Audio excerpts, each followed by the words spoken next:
ছায়ের ঘোমটা মুখে টানি আছে আমাদের পাড়াখানি, দিঘি তার মাঝখান থেকে তালবুট তারি চারিদিকে।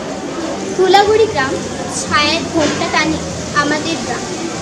রাস্তাঘাট জমজমাট, পুকুর ডোবা খাল, কিন্তু তাদের অবস্থা বেশ খারাপ। ফলে ধুলাগড়ি জুড়ে শুরু হয়েছে জলের সমস্যা। প্রায় 20,000 জনসংখ্যা বিশিষ্ট ধুলাগড়ি পঞ্চায়েতের ওয়ার্ড সংখ্যা 19। এই ওয়ার্ডগুলিতে ছড়িয়ে ছিটিয়ে রয়েছে প্রায় 203টি পুকুর। আমরা কয়েকজন বেরিয়ে পড়েছিলাম এই পুকুরগুলো কেমন আছে জানতে। 203টি পুকুরের মধ্যে মাত্র 31টি ব্যবহারযোগ্য, কোনোটি মজে গিয়েছে, কোনোটি প্লাস্টিক ফেলে নষ্ট করে দেওয়া হয়েছে। ওই নষ্ট পুকুরের মধ্যেই চলছে দৈনন্দিন জীবনযাপনের কাজ। ধুলাগড়িকে ঘিরে রাখা বিস্তীর্ণ জলাভূমিও কারখানার বর্জ্যে এবং মানুষের অত্যাচারে বিপর্যস্ত। পুকুরগুলোর কেন এমন হাল, আসুন জেনে নিই পঞ্চায়েত প্রধানের কাছে। আমরা আগে যে সমস্ত পুকুরের চাষাবাদ করতাম, এখন সমস্ত পুকুরগুলোতে চাষাবাদ করার মতো যোগ্যতা যোগ্য নেই। কেন যোগ্য নেই? কেন আমরা তার দায়ী হচ্ছে আমরা, কারণ আমরা পুকুর ব্যবহার করি না, ব্যবহার করা ভুলে গেছি। শুধুমাত্র ঘরে চাষাবাদ করি, ঘর ব্যবহার করি, ঘরটাই আমাদের পুকুর হয়ে গেছে। এই কারণে আমরা পুকুরে লাভি না। আর পুকুরে মানুষ বিভিন্ন রকমের যত পলিথিন সব ফেলছে, পুকুরগুলো আরো খারাপ হয়ে যাচ্ছে। পুকুরে ঠাকুর বিসর্জনেও জল দূষিত হয়ে পড়ে। পুকুরে তো জল খারাপ হয়ে গেছে, এখন আর পুকুরে লাভা যাচ্ছে না। আগে লাভা যাচ্ছে, গোসল করা যেত, সব হতো, এখন আর হয় না। এখন কল ছাড়া কোনো রাস্তা নেই।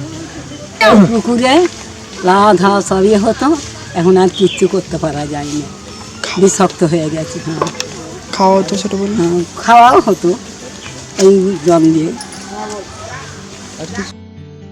শুধু কি পুকুরগুলো খারাপ, টিউবওয়েলগুলোর অবস্থা বেশ খারাপ। জলের অপ্রতুলতায় ধুলাগড়িতে তৈরি হলো 4টে জলের কারখানা, আর তাতে মানুষের পকেটে পড়ল টান।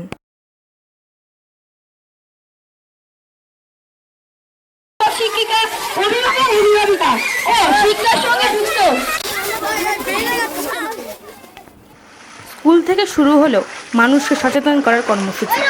আমরা সবাই লেগে পড়লাম পুকুর পরিষ্কার করার কাজে। পঞ্চায়েত থেকেও নেওয়া হলো উদ্যোগ। পুরনো জল তুলে ফেলে পুকুরকে নতুন করে সাজানোর পরিকল্পনা নেওয়া হলো। তারপর বর্ষার অপেক্ষা।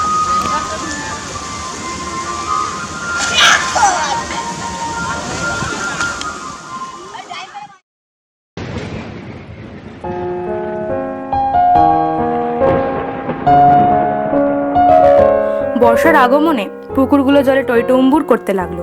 পুকুর সেজে উঠলো নতুন সাজে। আমাদের আশা, আমাদের পুকুরগুলিকে আবার চলচল করে, তাতে খেলা করবে হাঁসের দল, আর তাতে চুয়াপাতার নৌকো করে সাজিয়ে দেবে, কাল দিঘিতে ভাসিয়ে দেবে